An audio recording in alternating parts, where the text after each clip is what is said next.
हमारे साथ in studio मौजूद हैं स्पोर्ट्स जर्नलिस्ट हाफिज इमरान। अस्सलाम वालेकुम, कैसे हैं आप? शुक्रिया। इसी के साथ हमें ज्वाइन किया है वीडियो लिंक पर मिर्ज़ा इकबाल बेग साहब, सीनियर स्पोर्ट्स जर्नलिस्ट। अस्सलाम वालेकुम, कैसे हैं आप? वालेकुम अस्सलाम मीरब और सवेरा, इमरान, सबको वालेकुम अस्सलाम। मैं ठीक हूँ बिल्कुल।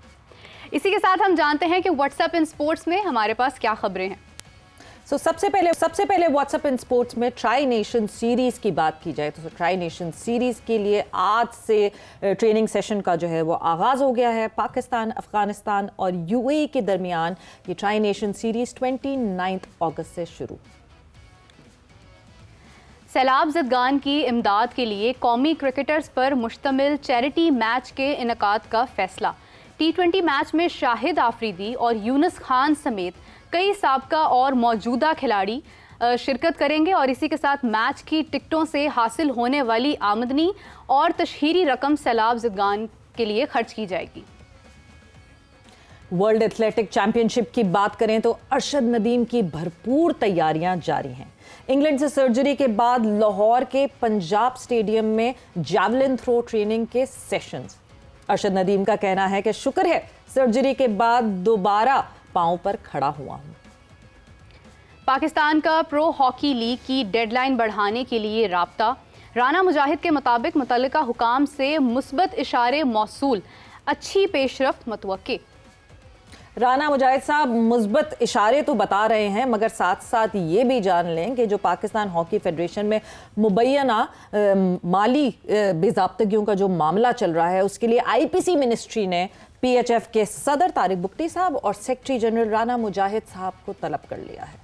And with that this is all in WhatsApp in sports. आगे बढ़ते हैं, जाहिर सी बातें बहुत सारी हैं। हमारी पिछले 2-3 दिन से जो फोकस और डिस्कशन है that has been on the contracts, on the squad that has come further, tri nation के हवाले से, एशिया कप के हवाले से। इकबाल साहब, I will start from you, क्योंकि जो है अनोखी चीज़ें हमें देखने को मिलती हैं इस टेन्योर में। एक और अनोखा काम हमें देखने को मिला, कैटेगरी ए में कोई खिलाड़ी ही नहीं। बहुत बहुत शुक्रिया सवेरा। मैं जब से क्रिकेट कवर कर रहा हूँ, जब से ये सेंट्रल कॉन्ट्रैक्ट का मामला आया है, मैंने कभी नहीं देखा कि एक कैटेगरी को खत्म कर दिया।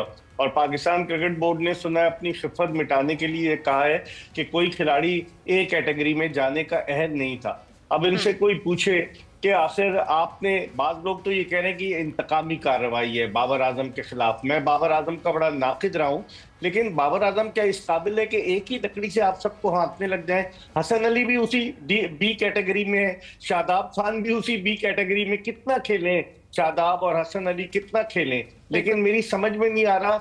ये लगता यही है कि इस वक्त बाबर आजम जो है पर्सोना नॉन ग्रेटा बने हुए पाकिस्तान क्रिकेट बोर्ड के लिए, और यही वजह है कि उन्होंने ए कैटेगरी में किसी को रखा नहीं। वरना वही कहते हैं ना कि कभी के दिन बड़े सवेरा, कभी की रातें। जब 2023 का वर्ल्ड कप था उसको जाने से पहले बाबर आजम और इंजमामुल हक पाकिस्तान क्रिकेट बोर्ड के साबिक चेयरमैन ज़का अशरफ के घर तशरीफ ले गए और सेंट्रल कॉन्ट्रैक्ट उनकी मर्जी से उन्होंने दस्तखत किए। लेकिन अब वक्त कितनी तेजी से बदलता है, वक्त बहुत जालिम है। अब देखें क्या होता है। बेग साहब, क्या खिलाड़ियों की ये खिलाड़ियों की नाअहली है या ये बोर्ड की नाअहली है? देखा जाए तो खिलाड़ी डेवलप तो बोर्ड ही करता है, हम डेवलप ही नहीं कर पाए कोई खिलाड़ी कि हम कैटेगरी ए में रखते।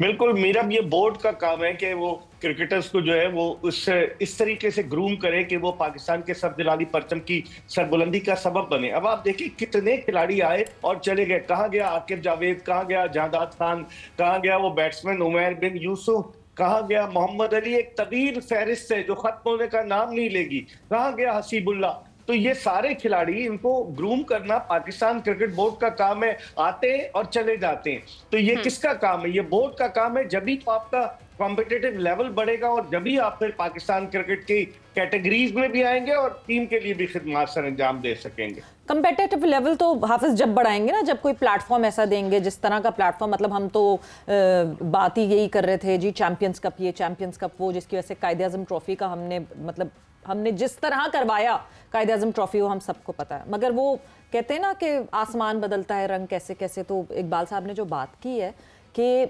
लास्ट टाइम अराउंड जब ये कॉन्ट्रैक्ट्स आए थे और एक पूरा सिलसिला चल रहा था, तो उस वक्त it was they threatened the board कि ये चीज़ें रखनी है, हमें ब्रॉडकास्टिंग में से भी इतनी परसेंटेज करनी है, हमने इधर से भी ये परसेंटेज करनी है, और अब टेबल्स हैव टर्न। सो जो आप लोग बात कर रहे थे कि मे बी जो एकदम से उठ के जो है वो तारीफ करने लगे हैं बोर्ड की इस बात पे, क्या वो इस वजह से तारीफ कर रहे हैं क्योंकि लास्ट टाइम अराउंड जो है the board was threatened by the players and this time around जो है बोर्ड ने फुट डाउन किया? पाकिस्तान क्रिकेट बोर्ड सिर्फ खिलाड़ियों को ही नहीं, जो आपने कहा कि धमका रहा है या उनको ज़ेर असर लाने की कोशिश कर रहा है। सनाउल्लाह खान साहब पाकिस्तान के स्पोर्ट्स जर्नलिस्ट हैं, जो मुल्क में जब इन दिनों वो पाकिस्तान नहीं होते और पाकिस्तान में जब थे वो यहाँ पर टेलीविज़न पर काम करते थे, अब वो अपना डिजिटल मीडिया वो चलाते हैं। हमारे शो पे रेगुलर आते हैं। हाँ। पाकिस्तान क्रिकेट बोर्ड सिर्फ खिलाड़ियों को नहीं डरा धमका रहा, कोचेज़ को नहीं डरा धमका रहा। पाकिस्तान क्रिकेट बोर्ड ये जो इंतज़ामिया है ये सहाफ़ियों को भी डरा धमका रही है, और इतला नर्स है कि सनाउल्लाह खान को भी बैन कर दिया है, उन्होंने ट्वीट किया है अभी। तो पाकिस्तान क्रिकेट बोर्ड के पास अगर वक्त बचे इससे कि उन्होंने सहाफ़ियों का दाखिला बंद करना है या लोगों के लिए उनकी जो रसाई है उसको महदूद करना है या लोगों की आवाज़ें बंद करनी है या लोग उन आवाज़ों का गला घोंटना है, तो फिर आप क्रिकेट की तरफ आएंगे। ये कौन सी, क्या इस मुल्क में कोई जमहूरियत है?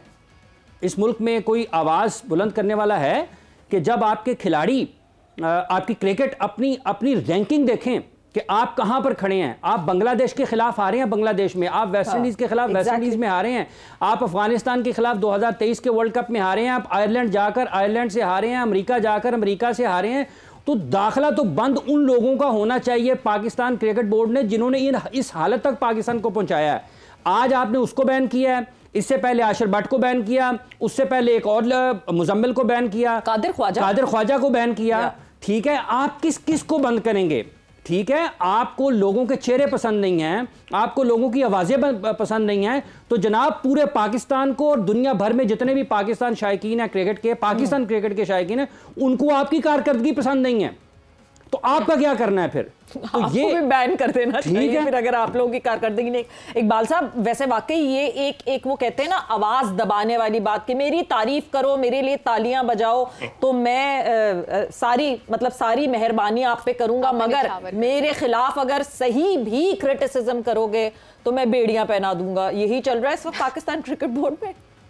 सवेरा, मुझे लगता है अब अगली बारी हाफिज इमरान की है और उसके बाद अगली बारी मेरी है कि हम लोग क्योंकि सच बोलते हैं ना, सच किसी को पसंद नहीं है। और आप कह रही हैं आवाज दबा दो, कुछ लोग तो शाह से ज्यादा शाह के वफादार बने हुए हैं। आपने कादिर ख्वाजा का जिक्र किया, कादिर ख्वाजा कितना ज्यादा बोर्ड की हिमायत में बोल रहे थे हर चीज में। इवन वो मोहसिन नकवी साहब किसी से मिल रहे हैं, वो अपने वजारत दाखिला के हवाले से, उसके हवाले से भी पीसी भी तो दूसरा घर था उनका।